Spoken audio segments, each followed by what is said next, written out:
This verse add meaning to the prophecy found at Revelation 6:2.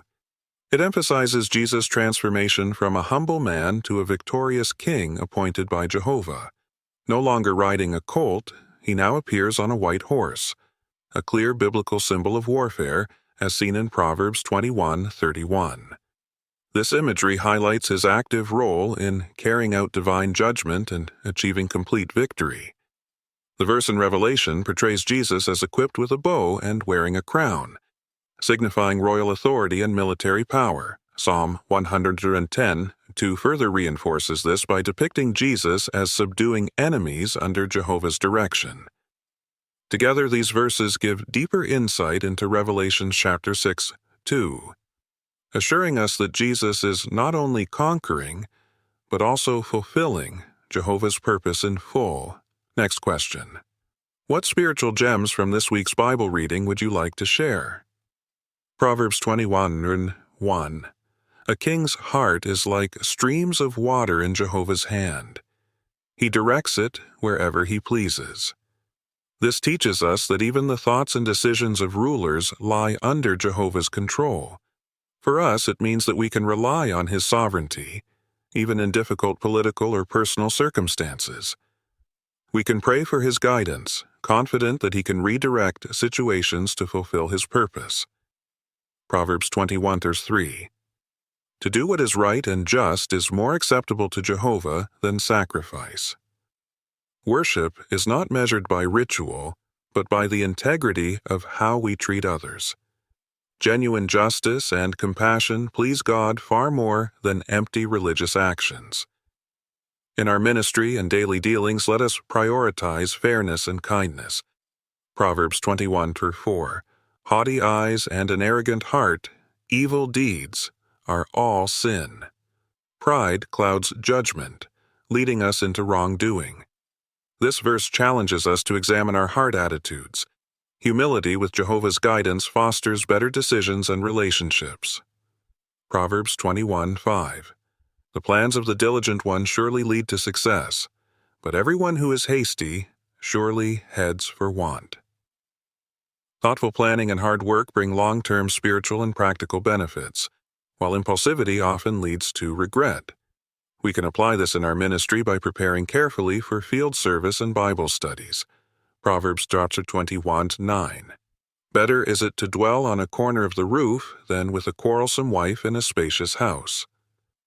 Clean, peaceful relationships are more valuable than material comfort. This principle encourages household harmony, timely apologies, avoiding harsh words, and fostering mutual respect. Proverbs 21:13. As for anyone stopping up his ear from the complaining cry of the lowly one, he himself also will call and not be answered. Ignoring others' needs repels Jehovah's sympathy. This verse reminds us to be attentive. Helping the needy not only shows love, but ensures our prayers are heard. Proverbs 21:17. He that loves pleasure will become poor. He that loves wine and oil will not be rich. Excessive indulgence drains resources and distracts from spiritual goals. Moderate enjoyment is acceptable, but priorities must remain clear. Serving Jehovah, family and congregation should come first. Proverbs 21:21. He that pursues righteousness and loyal love will find life, righteousness, and honor. This verse ties action to blessing. Living justly and showing steadfast love leads to life and good reputation.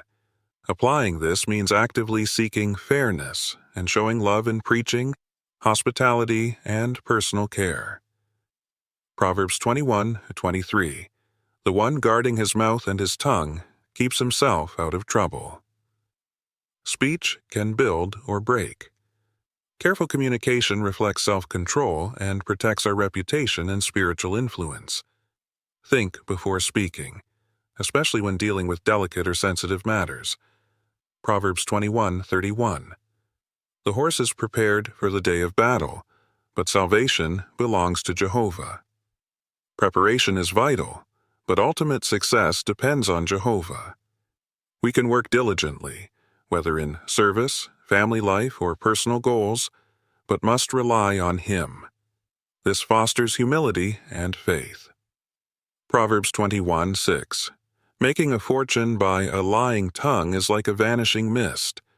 They seek death. This warns us that wealth built on dishonesty is fleeting and dangerous. It may seem profitable at first, but it vanishes quickly and brings eventual ruin. Spiritually, this teaches the importance of integrity in all our dealings, whether in business, the ministry, or everyday life. If we rely on deceit, we risk damaging our reputation, relationships, and standing with Jehovah. Instead, cultivate honesty and transparency in all your interactions. Proverbs 21:8. The way of the guilty one is devious, but as for the pure, his way is upright. This contrasts the crooked path of those who harbor guilt and deception with the straight path of those who walk in righteousness. When our heart is clean before Jehovah, our conduct becomes consistent and morally clear. In practical terms, strive to let your choices reflect integrity and purity. Admit mistakes, avoid excuses, and live transparently. This upright way protects our conscience and builds trust with others.